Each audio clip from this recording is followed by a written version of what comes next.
God, not the guilty party. Away then with those who dare to make God the author of their sin, whenever they are told that men are naturally evil. To their twisted way of thinking, God's work is to be seen in their perversion rather than in the nature which Adam was given before he was corrupted. Our perdition is the fault not of God but of our flesh, since we are lost only because we are fallen away from our original creation. Nor should we here protest that God would have done better to provide for our salvation by anticipating Adam's sin. Such a bold and brazen objection should never enter the believer's head.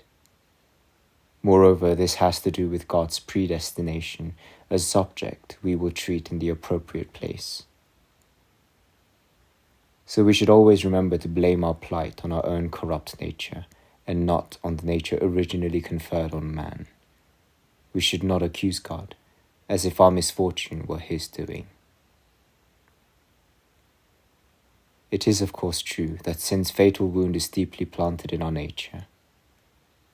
However, it is one thing to say that our nature bore this wound from the very beginning, and another to hold that it appeared later and from another source.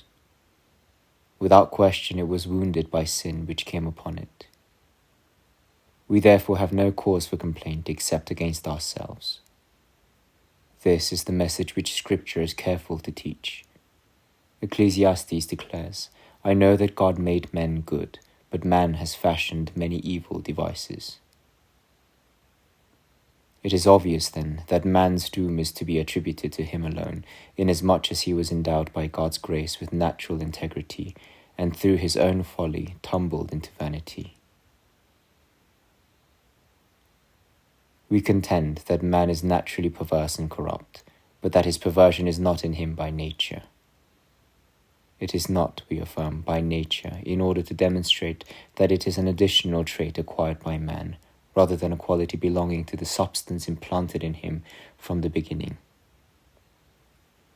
Nevertheless, we term it natural, so that no one should think that it is something we each come by through faulty custom or example, since it enfolds all of us from the moment of birth.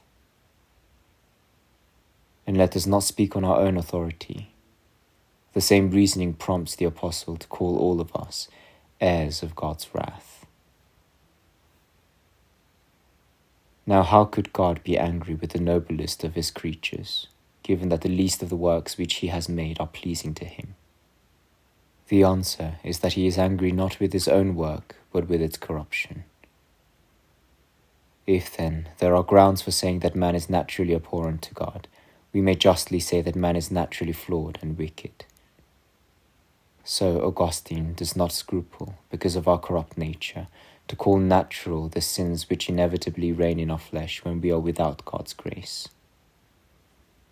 The distinction we have drawn refutes the folly of the Manicheans, who, picturing man's essence as perverted, claimed that someone other than God created him so as not to make God the source of evil.